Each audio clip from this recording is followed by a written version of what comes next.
on va avoir l'atelier comment favoriser la créativité des collaborateurs et collaboratrices.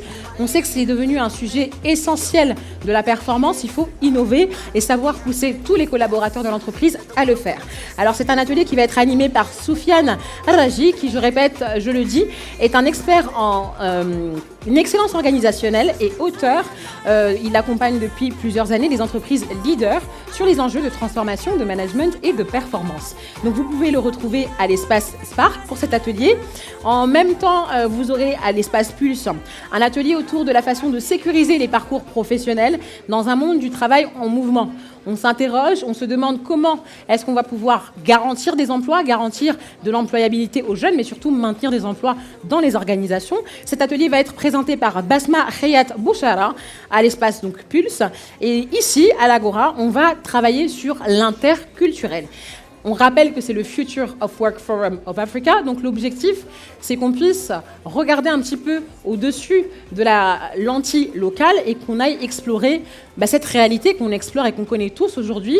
Moi, je suis de la RDC, même si j'ai presque une deuxième nationalité au Maroc dans le cœur, parce que je suis là depuis plusieurs années. Et il y a parmi vous des gens qui viennent de France, des États-Unis, d'un peu partout.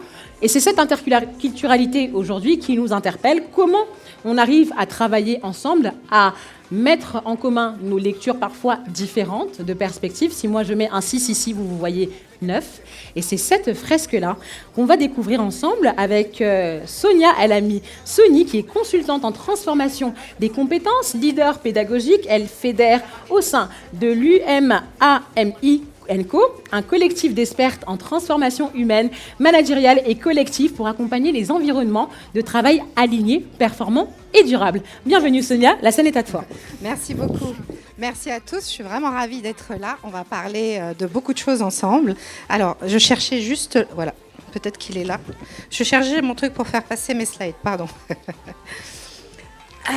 J'invite l'équipe Umamico à me rejoindre plus proche.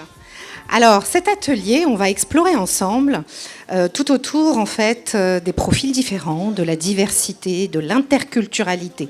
On entend beaucoup parler de choses. Si je vous dis diversité, vous allez me parler de genre, de région, de religion, de nationalité. Mais aujourd'hui, on va explorer encore plus en profondeur, parce que l'interculturalité, c'est pas juste des profils différents. L'interculturalité, c'est comment on fait pour travailler avec l'autre qui est justement différent de moi. Comment on fait pour avancer ensemble? Cette interculturalité, elle peut être frein, mais si elle est bien encadrée, elle est un formidable moteur. Elle permet vraiment une grande puissance collective vers l'innovation, vers la co-construction, vers la performance. Elle permet d'aller vraiment beaucoup, beaucoup plus loin. Moi, je suis convaincue d'une chose. La diversité n'a de valeur que lorsqu'elle est comprise. Et aujourd'hui, on parle de plein de choses, le management, l'IA, mais est-ce qu'on se comprend vraiment les uns les autres? Et puis, qu'est-ce qui pourrait poser problème entre nous pour qu'on puisse avancer? Il y a l'IA, il y a l'humain, il y a la différence, et il y a la co-construction. Et comment on fait pour avancer dans tout ça? Il faut naviguer ensemble pour pouvoir co-construire. Il faut naviguer ensemble pour aller vers cette puissance collective, vers cette intelligence collective. Mais l'humain reste l'humain. Et vous allez voir, je vais partager avec vous 5-10 informations clés. Ça fait 1 an que nous menons une enquête sur l'interculturalité au Maroc pour comprendre quels sont les critères qui posent problème et quels sont leurs impacts. D'accord ? Et je pense que vous allez être surpris. Mais avant, nous allons passer par 1 ou 2 exercices. Et le premier, c'est que nous allons nous présenter, parce que Umamico, Umami, c'est l'alchimie des expertises. Umamico est un collectif d'expertes très diverses dans ses parcours, dans ses sensibilités, dans ses compétences. Et grâce à ça, on peut aujourd'hui travailler sur la transformation humaine et managériale. Et on a voulu, pour démarrer, nous présenter de manière un peu atypique à travers des autoportraits interculturels. Alors, excusez-moi. Moi, c'est Sonia. Je suis engagée dans le collectif. Mais vraiment, moi, je crois en l'autre. Je crois vraiment en l'humain. L'IA, c'est très, très bien. Moi, j'adore l'IA. Mais l'IA, c'est de l'humain derrière. Et je suis portée par les valorisations des identités culturelles. Moi, je cherche dans l'unicité comment on peut créer de la diversité et de la richesse.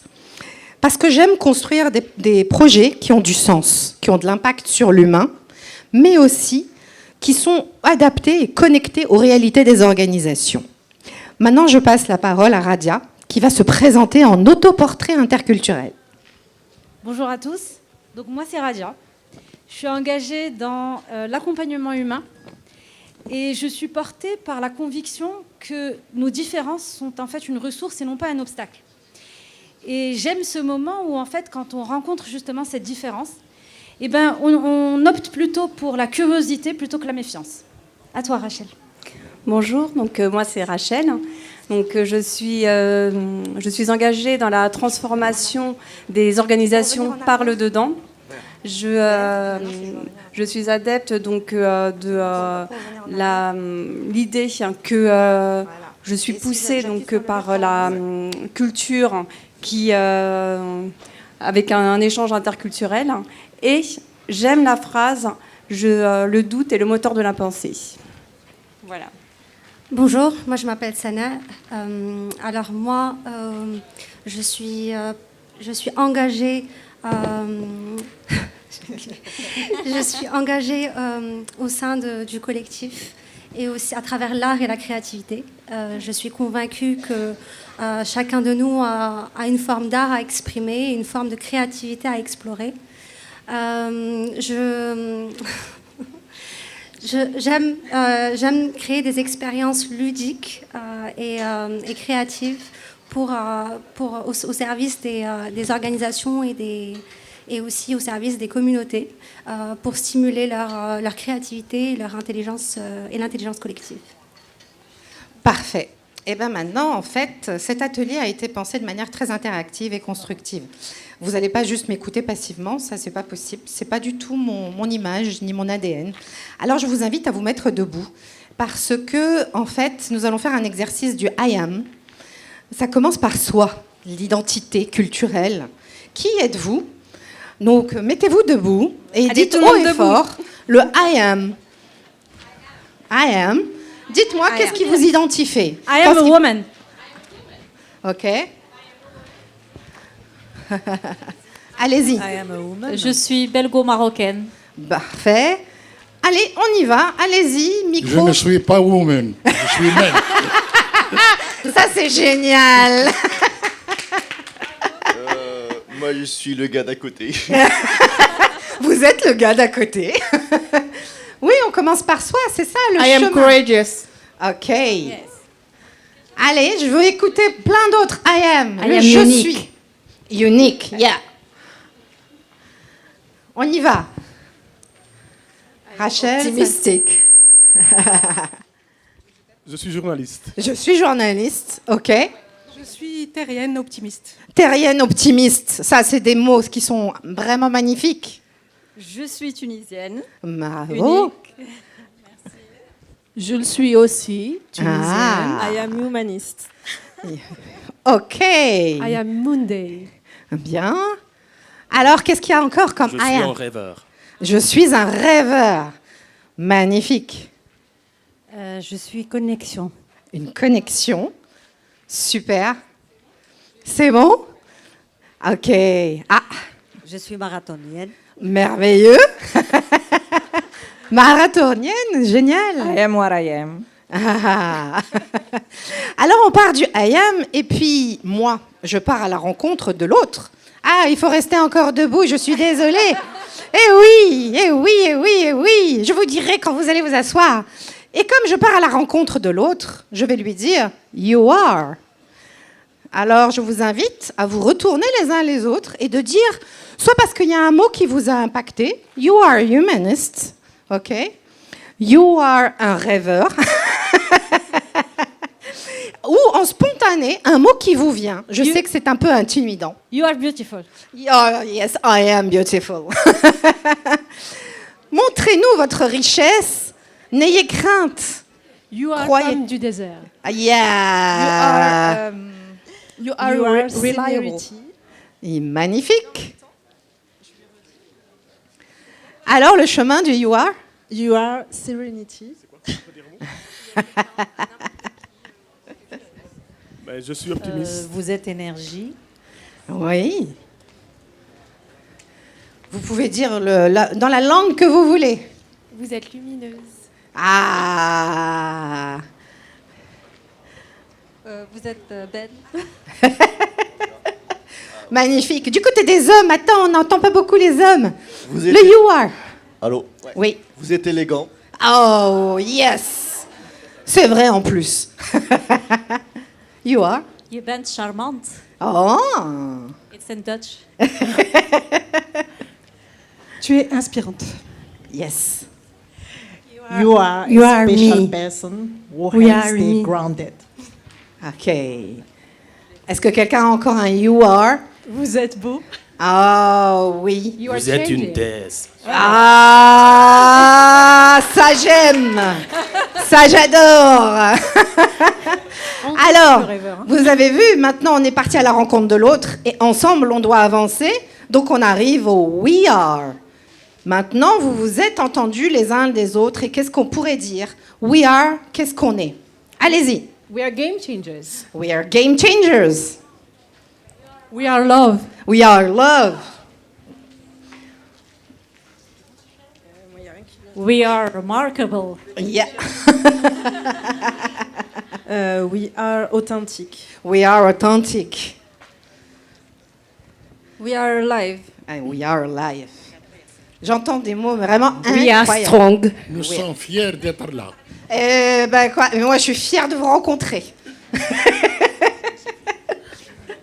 We are multicultural. Yes, we are multicultural. Regardez tout ce que nous sommes à cette rencontre. Vous ne vous connaissez pas forcément les uns les autres, mais au bout du compte, oui, On est ensemble. on est ensemble. Ça sera le mot de conclusion. We are united. Ouais, we are united. Ça y est, je les retiens plus. Donc vous continuez l'atelier à ma place. Je vous permets de vous asseoir. Merci beaucoup pour cette dynamique ensemble où on a appris à se connaître. Alors, avant d'aller à un autre exercice où on va construire, je voulais vous parler quand même de cette diversité culturelle. Et cette diversité que moi j'étudie plus particulièrement depuis 1 an au Maroc, où je mène une enquête qui me permet justement de mieux comprendre les choses. Je travaille beaucoup avec les entreprises, publiques, privées, de différents horizons, différents secteurs. Et puis on me dit souvent, il faut travailler la gestion de conflits, l'affirmation de soi, etc.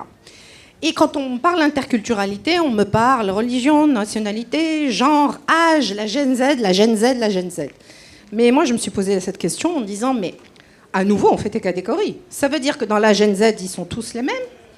Ça veut dire que la génération Y, ils sont tous les mêmes? Ça veut dire que les ingénieurs sont tous les mêmes? Non. Nous sommes multiples. Donc il faut aller au-delà de ce que moi j'appelle les critères un petit peu classiques. Et puis, je suis allée dans l'enquête, j'ai posé 10 critères de la diversité culturelle. Et regardez ce qui est étonnant, c'est que quand on dit, voilà 10 critères que je vous propose, dites-moi, évaluez-moi chaque critère et dites-moi lesquels, selon vous, sont les plus importants et les plus impactants. Et aux surprises, la formation, la maîtrise technologique, l'univers sectoriel et les parcours de formation sont venus en tête. Et cela pour toutes les générations, puisque nous demandons à quelle génération appartient le répondant. Donc toutes les générations convergent, comme quoi, en fait, aujourd'hui, les nouveaux clivages interculturels, tournent autour, en fait, des compétences, tournent autour des parcours vécus, tournent autour des méthodes de l'esprit critique, des méthodes d'analyse, de prise de décision différentes. Et que cela pose problème. Et ça pose problème plus important que l'âge. Regardez, j'ai quand même entre le genre, dont on parle beaucoup, 1,11 en score par rapport au niveau de formation à 2,4, c'est un écart énorme. Alors attention, c'est une enquête sur l'interculturalité et non sur l'équité des genres. Ça ne veut pas dire que ni les répondants ni moi-même pensons que le genre n'a pas d'importance, c'est pas du tout ça. Mais c'est d'aller en profondeur pour comprendre comment les regards sur l'interculturalité ont glissé. Ils se sont déplacés vers l'éducatif, le numérique, le sectoriel. D'accord ? Et ce qui est incroyable, c'est que toutes les générations se sentent concernées par ces différences à travers le regard du diplôme, du parcours. À savoir que l'autodidacte, il se dit, est-ce qu'aujourd'hui, je vais savoir travailler avec un diplômé d'une grande école ? C'est ça. OK ? Et aujourd'hui, quand on parle de nouvelles générations, il y a des nouvelles générations qui suivent des études et d'autres qui, en fait, se lancent tout seuls. L'autre particularité, mais ça, on s'en doutait, c'est que quand on parle d'interculturalité, c'est l'impact, en fait, qui joue. Est-ce que l'impact, il est positif, négatif ? Tout le monde me dit « Ah, mais c'est l'intelligence collective. » Ah oui, mais avant, vous avez bien vu la timidité du « I am, you are, we are ». Mais avant, eh bien, il faut aller dans l'ouverture pour comprendre la différence. Parce que ce que nous a dit l'enquête, c'est que le premier impact de l'interculturalité et des différences va sur la gestion d'équipe, le comportement et les attitudes et la gestion des conflits. Pourquoi ? Parce qu'il faut instaurer un dialogue, en fait. Et c'est là, tout à l'heure, j'entendais le débat sur le management, qu'il est de plus en plus difficile de manager, parce que, vous allez voir, le manager, en fait, joue un rôle très important dans cette différence. C'est lui qui va permettre l'ouverture, que l'autre se sente suffisamment en confiance pour pouvoir s'exprimer aussi, et puis reconnecter les gens. Le cerveau, quand il voit la différence, il a, en fait, le premier réflexe, c'est de s'arrêter.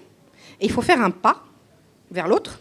Okay. C'est ce que vous avez fait parce qu'on vous a poussé pour reconnecter et pouvoir ensuite construire. Alors, dans la gestion des tensions culturelles, l'autre chose qui nous a vraiment surprise, c'est qu'on nous dit, en fait, quand il y a un conflit culturel, c'est parce qu'il y a des préjugés et des stéréotypes. Ouais. Plus de 50%, sur certaines entreprises, on a 60%, du poids des stéréotypes et des préjugés dans les relations. C'est extraordinaire. À l'heure actuelle, on nous parle de bienveillance et d'empathie.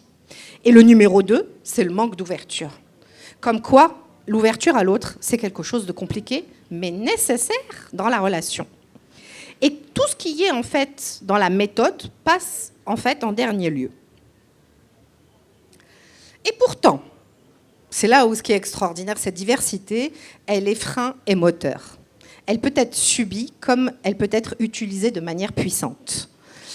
Pourtant, tout le monde affirme que la diversité culturelle, elle augmente la productivité. Elle est même nécessaire à la pérennité d'une entreprise. Elle est dans la performance, elle est dans cette productivité. Et en fait, elle est vue comme un atout. Pourquoi ? Parce que c'est l'atout qui permet la diversité des idées, la créativité, l'innovation et l'adaptabilité, parce qu'on nous force en fait à apprendre à travailler ensemble. Une fois qu'on passe le côté relationnel, qu'on arrive à instaurer un dialogue de qualité, d'ouverture, de curiosité, de bienveillance, là l'impact, il est extraordinaire et il est puissant. Le problème, c'est que moi je parle beaucoup de leadership interculturel, de transformation des entreprises à travers l'interculturalité, mais vous comprenez qu'il faut l'avoir dans un regard très large et profond. Mais je ne pense pas qu'elle soit suffisamment représentée dans nos instances de décision stratégique, alors que l'interculturalité est un atout stratégique. Et ce qui est sûr, c'est que l'enquête nous a prouvé que ce soit du côté des managers ou des collaborateurs, en réalité, on demande aux managers une posture. Regardez, 50% demandent que le manager sache favoriser un environnement sûr dans cette interculturalité. Un environnement sûr et respectueux. Chaque collaborateur veut se sentir respecté, en sécurité, pour pouvoir s'épanouir et donner pleinement son potentiel. Et il ne peut booster son talent et ses capacités qu'à travers cet environnement sûr. Ça veut dire que quand on parle de santé mentale, ce n'est pas juste une mode, c'est quelque chose d'important. D'accord ? C'est la première posture.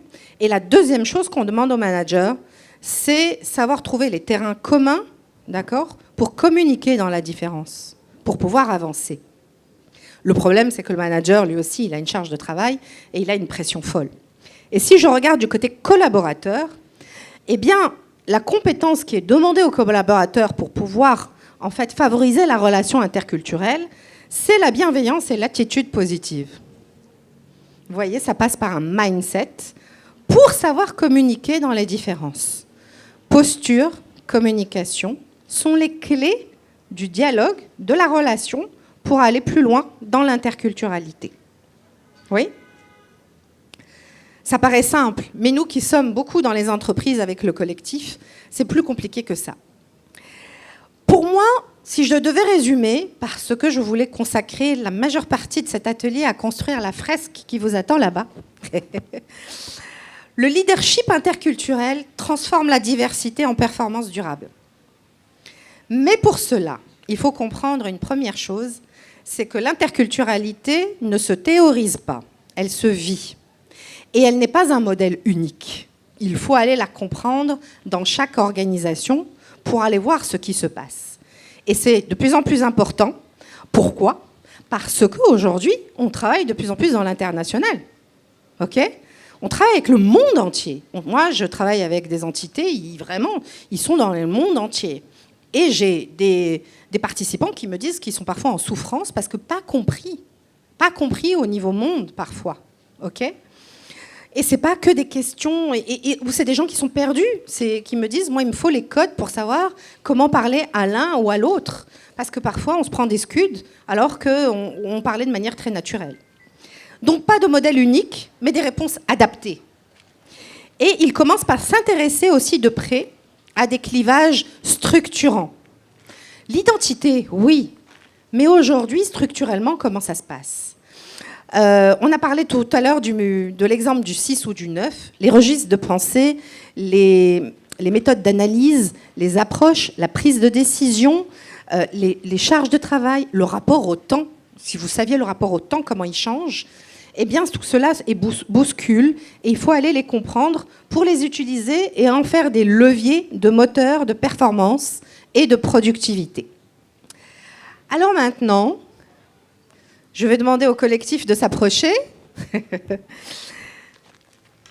je voudrais que vous participiez tous avec nous. Nous avons Sana, qui est ici, qui va vous écouter. Elle va commencer à construire la fresque. Donc je vous propose qu'ensemble, là maintenant, nous construisions la fresque interculturelle marocaine-africaine. Et je voudrais qu'on commence par Our Diversity. C'est bien une enquête, mais une enquête, c'est une température à un instant T, n'est-ce pas ? Là, maintenant, vous avez dit tout à l'heure des mots-clés, d'accord ? Je suis rêveur, on est magnifique, on est tunisien, on est tout ce que vous voulez. Mais maintenant, si on devait réfléchir là tout de suite, ensemble, qu'est-ce qui nous représente notre diversité ? Je vous laisse me dire des mots, on vient avec les micros, Sana va les écrire, et puis on va avancer comme ça. On se donne 5 minutes sur la diversité. Après, on va aller vers Human Impact, parce que cette diversité, comment elle se transforme, elle impacte quoi ? Pas que négativement, mais aussi positivement. Et puis, quel est notre futur ensemble ? Si je dois faire Africa in Action, ensemble, ça va donner quoi ? OK ? Vous êtes avec moi ? Je veux un oui. Allez. Sans frontières. Sans frontières. Sana. Et après, on va prendre tous une photo là-bas. On va crier Ubuntu. Nous sommes condamnés à collaborer ensemble. Condamnés ? On n'a pas le choix. Alors, justement, si on n'a pas le choix, autant que ça se passe bien. Bah oui, et comment ça peut bien se passer ? Faire de tous ces échanges d'échanges et puis se rencontrer, s'échanger et se comprendre, se connaître. Voilà. Donc, c'est les échanges et la rencontre. Favoriser les rencontres. Le partage et la fraternité. Le partage et la fraternité, Sana. Retraité et digne de l'être. Pardon ? Retraité et digne de l'être. Voilà. Et la transmission, en fait. Votre transmission qui est importante. Innovation, innovateur. L'innovation. En fait, la transmission entre générations. L'ouverture d'esprit. L'ouverture d'esprit. L'art et l'expression authentique. L'art et l'expression authentique. L'union. L'union. Ah, vous dites des mots forts et ça, on va rebondir. La complémentarité. La complémentarité. La tolérance. Ah, la tolérance. Alors, on est connectés. Ah, la tolérance. Comment fait-on pour favoriser un environnement tolérant? Devenir meilleur. Devenir meilleur. Ce que nous mettons en commun fait la force de chacun. Oh, qu'est-ce que c'est beau. Ce que nous mettons en commun fait la force de chacun. Je surveille si ça n'arrive à suivre. Oui, je dirais la générosité. La générosité? Ouais? Oui. Générosité. Oui. Super. Quoi d'autre dans Our Diversity? Qu'est-ce qui nous représente, nous, au Maroc, en Afrique? Quelle est notre force? Et l'envie d'apprendre de l'autre. Nos cultures différentes et l'envie d'apprendre de l'autre. Nos cultures différentes, l'envie d'apprendre de l'autre. Vas-y. Il y a l'hospitalité. L'hospitalité, oui. La cuisine. Oui, la cuisine, l'hospitalité. La bienveillance. La bienveillance. Le respect. Le respect. Le respect. Quoi d'autre? L'orientation en solution pragmatique. Solution pragmatique. Solution pragmatique. L'altruisme. L'altruisme. Solution pragmatique, l'altruisme. Et maintenant, si je devais vous bousculer, vous dites des mots très forts, mais on arrive comment à faire tout ça? Comment on arrive à favoriser ces solutions, cette tolérance, cette ouverture, cette bienveillance? Comment on fait? Comment on fait pour rebondir et tout transformer positivement, pour que ça soit un socle solide? L'écoute. L'écoute. Inviter la personne pour découvrir notre culture. Oui. Alors, vous voyez, on est beaucoup dans l'échange et la découverte de l'autre. C'est ça? Et le dialogue. Le dialogue, ouais. Mais c'est difficile dans un monde où on est de plus en plus connecté en visio ou dans nos bulles d'écran. En fait, j'appelle ça le bulle d'écran et l'IA. Donc, comment demain favoriser nos échanges et nos rencontres? L'entente et les respects mutuels, il me semble. L'entente, le respect mutuel. Oui, j'ai entendu. L'apprentissage. L'apprentissage des uns des autres. Voilà. C'est aller à la découverte et comprendre ce que l'autre m'apporte. J'ai une autre question. Comment favoriser la curiosité? Ça peut vous paraître un petit peu bizarre, ce que je vous demande. Mais finalement, si on veut aller dans l'ouverture, il faut accepter la curiosité. Mais on fait comment pour favoriser la curiosité en entreprise? Il faut peut-être aller vers l'autre, faire le pas. Voilà. Il faut trouver des actions pour aller vers l'autre et faire le pas. Ce qui est extraordinaire. Vous me dites des choses que normalement les entreprises font. Les workshops, les team building, les onboarding. Mais ça ne marche pas, on dirait. Vous avez vu? Donc en fait, on fait encore comment? C'est bien la découverte. Il faut aller plus en profondeur. Il faut aller comprendre. En fait, aujourd'hui, le message, et dans beaucoup d'entreprises, on me dit, il ne faut pas nous catégoriser, il ne faut pas nous mettre dans des choses généralistes. Il faut comprendre. Comprendre pour nous connecter, nous aider à nous dépasser, à dépasser ces différences. Ça, c'est important. Est-ce que vous avez encore d'autres messages? Oui. Ah, les filles? C'est donner la parole aux autres. Donner la parole. Oui. Se connaître nous-mêmes. Ça, c'est oui. Je suis entièrement d'accord. Pardon? L'ouverture d'esprit. Et puis la tolérance vis-à-vis de soi aussi. Aller à sa découverte et aussi admettre que l'autre nous voit d'un regard différent. Hein? Le vivre ensemble. Le vivre ensemble. Eh bien, je pense qu'on doit redécouvrir et nous réinventer autour du vivre ensemble au travail, comme en dehors du travail. Si je parle d'after work, ça doit se faire naturellement et pas de manière forcée, n'est-ce pas? Bien. Eh bien, moi, je vous invite à vous lever. Je suis désolée, il fait un petit peu chaud, mais c'est comme ça. Je vous demande d'aller tous vers la fresque. Je vais vous rejoindre. Levez-vous, on va faire la photo autour de la fresque. Je vais demander aux organisateurs de bien vouloir. Et... La modératrice? Oui, ma modératrice.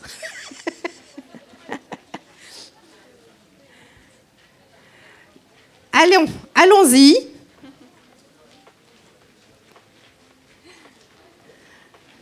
Donc c'est là-bas la fresque. Allez. Voilà, elle est juste là, la fresque.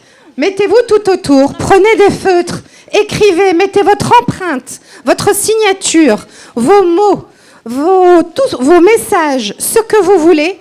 Et ensuite, nous allons prendre la photo en criant Ubuntu. Radia, rappelle-moi. Oui, je suis là. Rappelle-moi, Ubuntu, Ubuntu. Nous sommes parce que vous êtes. Voilà, c'est ce que je te cherchais. Je suis là. Allez-y. Ça va?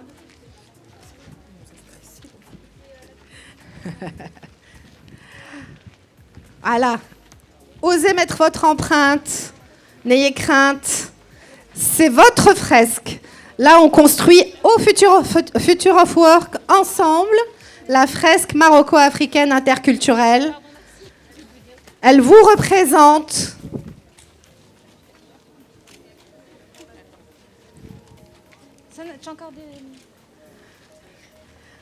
Il y a plein de feutres à votre disposition. Restez à côté, on va faire la photo. Un feutre? Un feutre? C'est bon? Un feutre? Il faut faire la photo, okay. Venez. Venez faire la photo. Venez. Allez. Ah, attends, pardon, il y en a un qui est ouvert.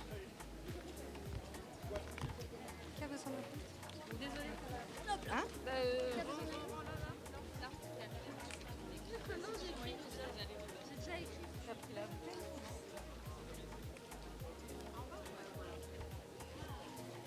Et après, on va revenir pour faire la synthèse ensemble.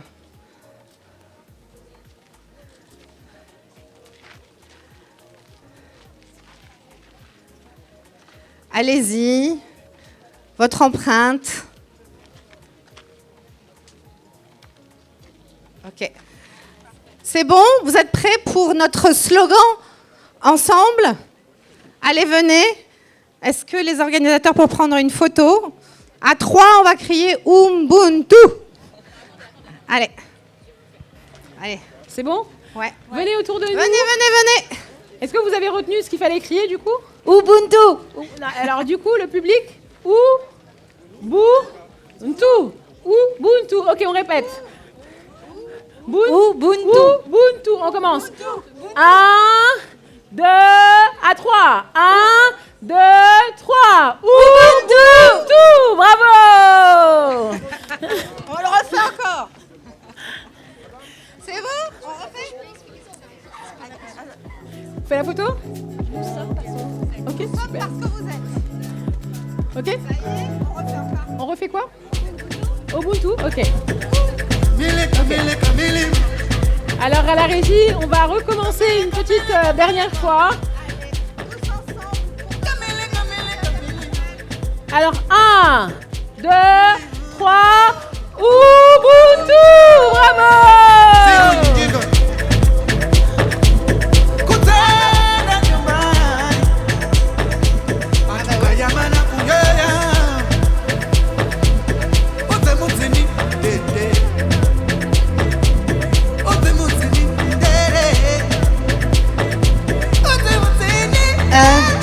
J'invite tout le monde là, mon collectif, Radia, Rachel, Sana.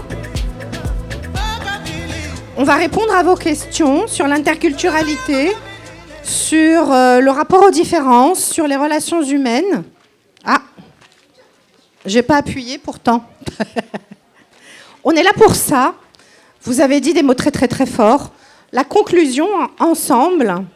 Donc dans cette différence, cette curiosité, qu'il faut en fait multiplier les rencontres, le dialogue de qualité, l'interconnexion.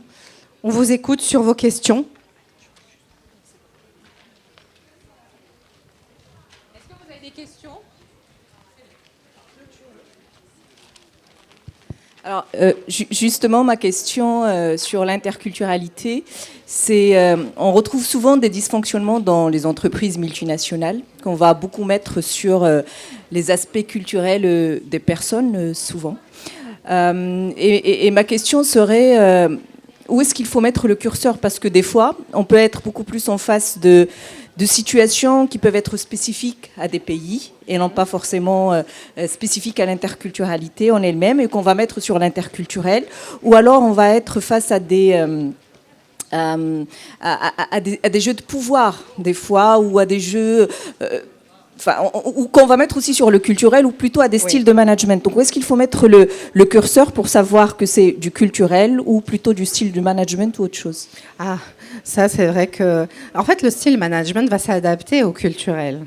Le manager, lui, d'abord, il doit comprendre en fait ce qui se passe. Sa force sera de cartographier, identifier là où il y a des blocages et des freins. Et pourquoi il y en a? Souvent, c'est tout simplement l'organisation du travail, le rapport au temps et la manière de communiquer. Et on oublie aujourd'hui de communiquer. Mais je vous parle sérieusement, en fait, aujourd'hui, je dis, mais vous savez communiquer? Même par mail. Encore aujourd'hui, je suis souvent à dire, mais vous me parlez tous de l'IA. Confiez à l'IA de savoir comment bien formuler votre mail pour ne pas, en fait, heurter l'autre avec des formulations, que ce soit en anglais, en français ou en arabe, en fait. Dans le management, c'est aussi dans l'interculturalité. Moi, je travaille beaucoup avec le public, où le rapport à l'autorité est très puissant. Et nous, on leur apprend à pouvoir s'exprimer pour dépasser le frein culturel, comme quoi, si je m'exprime, ça ne veut pas dire que je manque de respect. Vous voyez ce que je veux dire? Parce que nous avons au Maroc, le respect des aînés est très important. D'accord? Ah non, c'est le chef, donc je ne peux pas parler. Mais ce n'est pas ça, la diversité. Aujourd'hui, je ne peux pas dire qu'on va travailler à l'international si j'ai encore ce terrain. Et en fait, on trouve ce terrain encore. Donc, il faut aller comprendre. Le manager, il doit d'abord comprendre qu'est-ce qui ne va pas. Et ensuite, il pourra adapter son style. Mais ce n'est pas « je mets d'abord mon style ». Non. Non, non. Parce qu'en fait, on parle d'intelligence émotionnelle, interculturelle. Le manager puissant, c'est celui qui maîtrise l'intelligence situationnelle. C'est ça, sa puissance. Si il maîtrise cette intelligence, il va pousser la puissance collective, à mon sens. Excellent, très bien. Est-ce qu'il y a une autre question, messieurs, dames? Moi, j'en profite pour faire une petite réaction à ce que Madame disait, ce que tu disais, Sonia. Donc effectivement, moi, je trouve que la simplicité voudrait que, et d'ailleurs on le sait, en temps de crise, on a tendance à se replier sur soi. Ouais. Donc la simplicité voudrait qu'à chaque fois qu'il y a des problématiques dans une entreprise de grande envergure, on met ça sur le culturel. C'est un petit peu l'excuse qui nous empêche d'aller creuser au fond du problème, c'est ce que tu disais. Et en fait, quand on n'est pas dans de l'interculturel de nationalité, on l'a dit, on peut être dans de la religion, on peut être justement juste dans le management. C'est-à-dire que si vous allez dans une entreprise où le CEO réunit tout son codir tous les vendredis en jean et il leur dit « dites-moi ce que vous avez pensé de votre semaine », ça va se répertorier. Ouais. Vous mettez un numéro 2 dans cette boîte-là qui a été justement dans le système public ou dans des systèmes très hiérarchisés, eh bien ça va créer un conflit. Donc effectivement, il faut toujours revenir à cette intelligence situationnelle dont tu parlais pour se dire aujourd'hui, l'objectif clé de tous les collaborateurs, c'est pas toujours le cas, on le sait, mais ça devrait être d'avancer collectivement. Oui, et en passant par favoriser le dialogue. Il faut favoriser le dialogue. La clé, c'est permettre à l'autre de pouvoir s'exprimer en toute confiance. Et le pas. Il y a un point dont on peut parler, c'est faire l'effort. Si personne ne fait d'effort, on ne peut pas avancer. Et donc, on vous avait dit faire un pas vers l'autre. Ben, faire un pas vers l'autre demande un petit effort. Et le manager doit donner l'impulse pour ça, pour ce dialogue. Je voudrais juste rajouter autre chose et compléter ce que vous avez dit. Et c'est là toute la valeur ajoutée de la culture d'entreprise. Parce que quand on va comparer certaines entreprises dans lesquelles il y a des cultures vraiment très spécifiques, où les standards sont clairs, où les rôles sont clairs, où les jeux de pouvoir sont clairs, on sait ce que chacun a à faire, il y a des standards, c'est les mêmes pour tout le monde. Partout dans les différents pays, on a les mêmes standards, la même façon de faire. On a une culture managériale qui est connue, partagée, où on accompagne, où on forme les gens, on va avoir moins de problématiques qu'on pourrait mettre sur du culturel ou sur du style de management spécifique à un pays. Donc du coup, la culture d'entreprise, elle va venir apporter une valeur ajoutée très très importante. Oui, mais moi je vais vous dire, en fait, la culture d'entreprise, elle évolue. Si elle reste stagnante, elle ne marche plus. Oui, c'est vrai aussi. Et la culture d'entreprise, c'est beaucoup de travailler sur la communication interne. Souvent, on me dit « Ah, mais les sociétés doivent communiquer ». Mais la communication passe d'abord par la communication interne, en fait. C'est connaître tes collaborateurs et fait évoluer ta culture. Si elle reste stagnante, elle ne marchera pas. Effectivement, je suis assez d'accord. J'ai envie d'avoir la perspective un peu inverse. Salut mon ami Tarek qui vient d'arriver. Il sera mon co-maître de cérémonie demain. On est ravis de t'accueillir, mon ami. Et alors, j'ai envie de poser un peu une question inverse. Qui sont celles et ceux d'entre vous qui sont partis et qui ont dû s'intégrer dans un univers culturel différent sur le plan professionnel? Et quelles sont un peu les expériences clés qui vous ont permis de fonctionner dans des environnements totalement différents à ceux d'où vous venez? Qui a une réponse? C'est-à-dire que moi, par exemple, je vous donne un exemple simple, je commence par moi. Je viens de la RDC, je suis installée au Maroc depuis 17 ans. Et c'est à peu près à ce moment-là que j'ai commencé à intégrer l'univers du travail. Donc je pense qu'une des choses qui, moi particulièrement, m'a aidée à fonctionner, c'est que je viens d'un pays où la hiérarchie est très bien structurée. Structurée, exactement. Comme nous. Je vais d'ailleurs une petite blague... On aura le ministre tout à l'heure, mais je vais la faire quand même. Donc, je dis toujours que quand il y a un haut responsable chez nous, pour ne pas faire d'erreur, on dit excellence à tout le monde. Voilà. Ça vous donne un peu le décor. Comme ça, je flatte l'ego et puis c'est fait. Alors, en arrivant au Maroc, c'est vrai qu'on a quand même cette structure. J'avais à l'époque, ça a bien changé quand même en 17 ans, mais il y avait quand même cette hiérarchie, le patron et puis tous les autres. Bon, moi, c'était à la fois, je savais comment ça fonctionnait. Et donc, je pouvais anticiper un peu ce genre de situation où il fallait quand même laisser la préséance aux dirigeants. Mais je trouve qu'effectivement, on revient à cette intelligence situationnelle. Il faut quand même savoir expliquer aux autres comment est-ce qu'on voit les choses. Et je pense que c'est le premier aspect de facilitation. La communication en transparence, et comme tu disais, sans vexer l'autre, c'est-à-dire en connaissant les codes ou en identifiant les codes clés de choses à ne pas faire, c'est la première façon d'amener les autres à vous comprendre et finalement à fluidifier l'entreprise. Est-ce que quelqu'un peut me raconter son histoire? On a des Tunisiennes ici, vous êtes au Maroc. Ah oui. Dites-nous un peu. Oui, le partage. Alors, bien sûr. Je suis la présidente de l'association tunisienne des ressources humaines. Et je suis la vice-présidente des ressources humaines africaines, AFDIP. Et je suis la personne qui a fait un changement de culture du public vers le privé en Tunisie. L'achat de la banque Attijari Bank à une banque tunisienne. Et c'est là où j'ai vu l'échange de la culture et le rôle du DRH dans l'installation d'une bonne ambiance en communication pour pouvoir changer les choses. Donc l'interculturel, c'est quelque chose d'extraordinaire. Oui. Il faut apprendre beaucoup la communication et la vraie communication. Donc savoir la culture de l'autre, et c'est pour cette raison que j'ai dit se connaître pour mieux connaître l'autre, c'est le moyen et le seul moyen pour pouvoir changer une culture dans une entreprise. Mais je vous rejoins complètement parce que quand on me dit un bon manager, c'est quoi? Je lui dis c'est celui qui se connaît. Voilà. Bonjour, moi je suis Fatima Tirsi, donc je suis fondatrice du cabinet Elite Insight. Ça fait 16 ans que je suis au Maroc, je suis belgo-marocaine, je suis née en Belgique et comme vous le savez, la Belgique c'est un tout petit pays qui a deux cultures. Donc il y a la partie flamande et la partie wallonne. Moi, je suis flamande. Donc déjà, je ne connais pas rien de la culture française. Je l'ai découvert une fois que je suis installée ici au Maroc. Donc, je suis arrivée en 2009 au Maroc. Donc, moi, il me fallait détecter les codes. Je ne comprenais pas les codes parce que pour moi, je suis d'origine marocaine, mais je ne les comprends pas, ils ne me comprennent pas. Donc, j'avais cette culture flamande où nous, comme les germaniques, on travaille, on bosse, on ne parle pas. Tout se fait par mail. Et j'ai compris tout de suite, après 3 mois, que je devais aller vers les gens. Donc, j'envoie un mail, je passe, Haga, tu as vu le mail? J'ai oublié. Donc, voilà, des choses comme ça. Et ça, je l'ai appris avec le temps, avec... il faut dire aussi, il y avait un moment où je voulais vraiment quitter. Je ne pouvais pas rester parce que j'avais des problèmes... Je suis assez donc rigoureuse, voilà, côté temps, respect des temps. C'est quelque chose que, ici, quand quelqu'un te donne un rendez-vous, c'est à 14h, mais pas à 16h. Ou puis parfois, ils ne viennent pas. Je suis comme vous, moi. Ils ne vous informent même pas. Donc, du coup, c'est des choses que j'ai dû apprendre. Parfois, même le code de la route, par exemple. Comment ça se fait qu'ils roulent à l'inverse? Moi, je fais clignotant pour tourner, ils me coupent la route. Donc, du coup, c'est tout. Et nous, on doit naviguer dans ça pour pouvoir s'y retrouver et s'épanouir parce que... Et ça prend du temps. Moi, j'ai fait le déclic qu'après 6 mois. après 6 mois. Moi, j'ai connu des amis à moi qui viennent de la Belgique. Après 3 semaines, ils sont partis. Et ils ne savaient pas s'intégrer. Moi, parce que ça va des deux côtés, l'ouverture. L'ouverture va des deux côtés. Voilà. Vous avez, quand on parle de différences culturelles, regardez comment les choses évoluent. On parlait de culture d'entreprise. Moi, je suis une spécialiste consultante en développement commercial.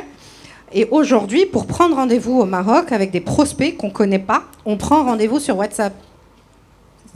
Ça vous paraît pas un peu choquant, ça? On ne connaît pas la personne, on se prend rendez-vous sur WhatsApp aujourd'hui. Exactement. C'est ça. Mais il faut savoir dire, OK, mais maintenant c'est comme ça.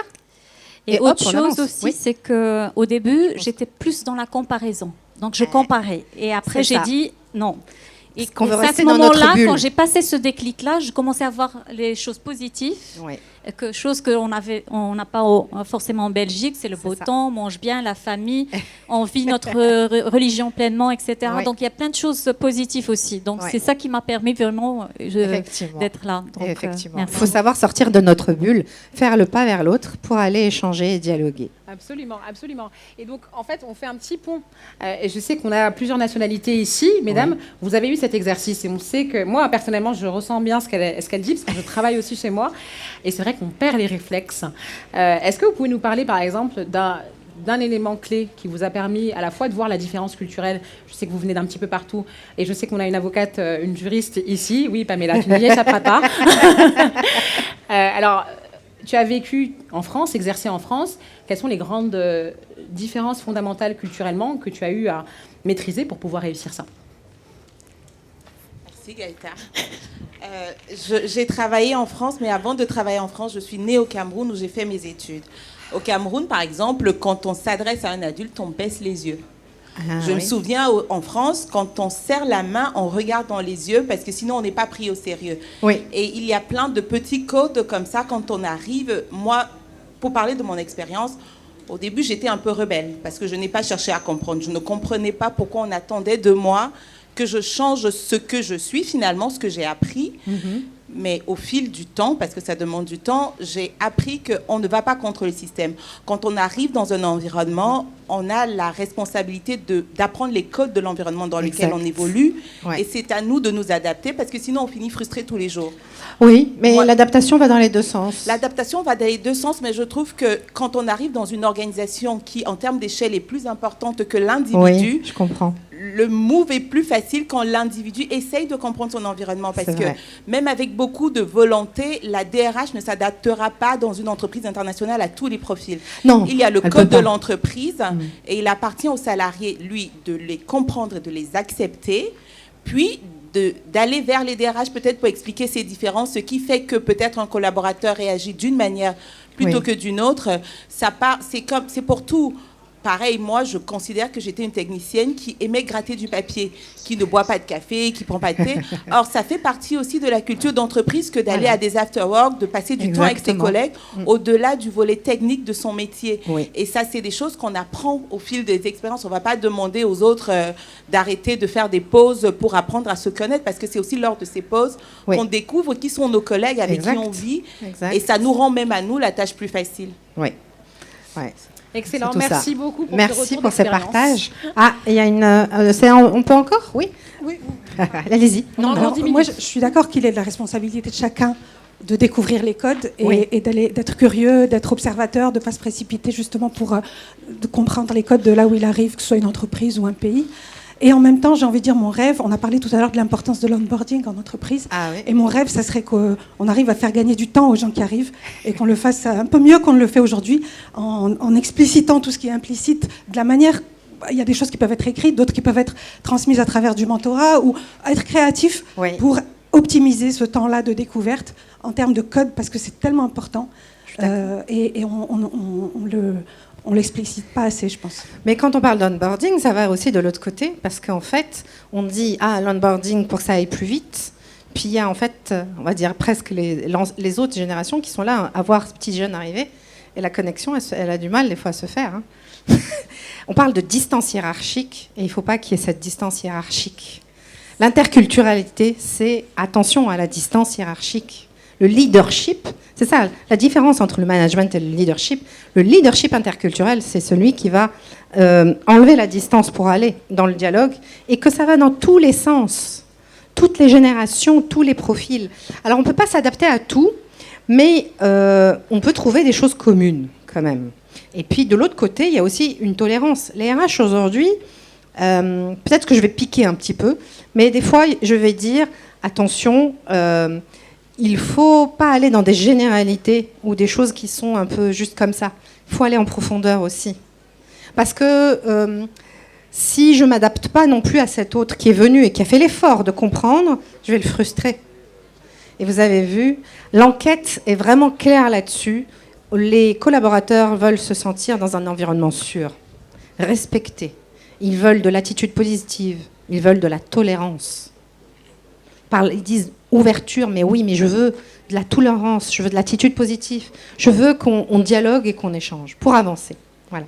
Merci Sonia. Franchement, c'est un atelier qui, je pense, était nécessaire et intéressant pour tous les participants. Merci et on est à quand même vous. au Future of Work. Alors avant de conclure, j'ai quand même envie d'interroger une question. C'est-à-dire que si on met interculturalité et technologie, notamment les transformations dont on est en train de parler, il y a quand même un sujet. Au-delà des organisations, il y a aussi des pays, des États, Oui. le Maroc est en train de le faire de manière magistrale, qui construisent des stratégies de digitalisation, d'implémentation de solutions d'IA et de technologie. Comment, et pour ça, si vous me permettez, je vais me tourner pour cette dernière question Bien sûr. vers Mamadou Diallo, qui est le fondateur du CIO Mag. C'est un magazine qui, depuis 20 ans, couvre l'actualité technologique sur le continent.